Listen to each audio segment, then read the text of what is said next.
Mysterious tale of a Swiss farmer abducted by fairies. On November the 15th, 1572, Hans Buchmann, a 50-year-old farmer from Romsville, went to a local inn. He took 16 florins with him, the amount of debt he intended to repay to the innkeeper, Hans Sherman. Upon arriving at the inn, Buchmann discovered that Sherman had stepped away somewhere and decided not to waste time waiting for him. Instead, he decided to attend to some matters in the neighboring village of Zempach. Little did he know that it would be the last time the local residents would see him, as Buchmann did not return home that evening or the following day. Word about her husband's whereabouts. Buchmann's wife sent their 2 adult sons to search for him. The young men went to every house in the vicinity of the inn, but found no sign of their father. When they began questioning people about his whereabouts, they were told that they had seen Buchmann heading towards the village of Zempach. As the boys made their way to Zempach, they soon discovered items by the roadside that they had recognized as their father's hat, coat, and gloves. Adjacent to the items lay his saber, which he always carried with him when embarking on a journey.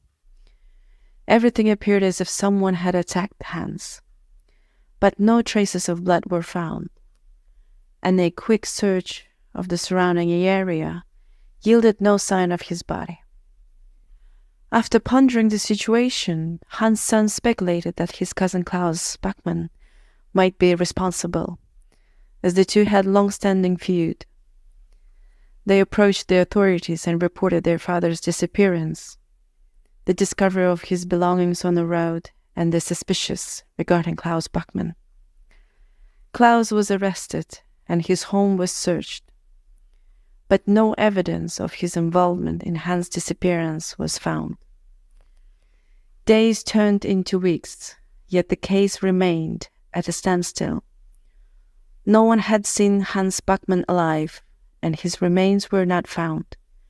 However, 4 weeks later, news reached Romsville that Hans Buchmann was alive and in Milan, Italy. It was perhaps the last place his family could have imagined their missing husband and father-to-be, and nobody could comprehend how he ended up there and what circumstances surrounded his presence. By February the 2nd, 1573, Buchmann finally made his way back to Romsville from Milan and reunited with his family. However, he looked terrible.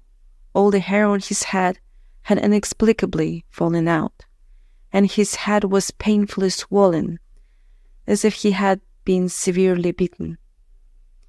His family was shocked to see him in such a state. The local authorities, who still suspected his cousin of foul play, were equally astounded and immediately called Buchmann in for questioning about what had happened.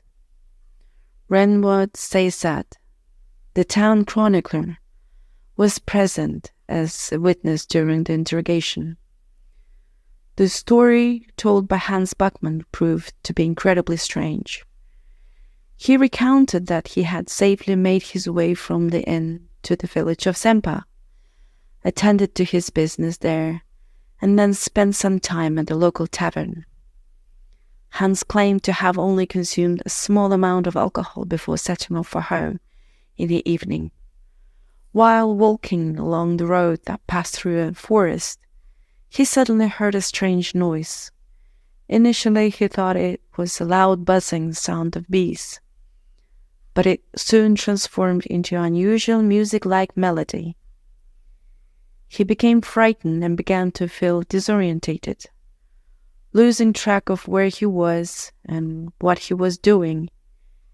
In a panic, he unsheathed his saber, blindly swinging it around himself. In the chaos, he dropped his hat, coat, and gloves. Then, for unknown reason, he collapsed to the ground, losing consciousness, as if something was tearing him away from the earth. When Hans regained consciousness, he found himself lying on a street in Milan, Learning the current date from passerby, he realized that 2 weeks had passed since he was near the village of Zempach. Hans Buchmann felt extremely weak, his head swollen and throbbing with intense pain, and he was incredibly hungry, as if he hadn't eaten anything during those 2 weeks. Being in an unfamiliar city and not knowing the Italian language, he was in a difficult situation. However, he managed to find a person who spoke German and persuaded them to help him return home. As he recounted his story, the authorities in Romsville approached it skeptically, but agreed that something unusual had happened to Hans Buchmann on the road. That marked the end of the investigation. According to the chronicler Renward Seysat, Buchmann may have been a victim of fairies who, according to folklore, sometimes abduct solitary travelers. UFO enthusiasts, on the other hand, are convinced that this case represents a typical incident of alien abduction, given its antiquity.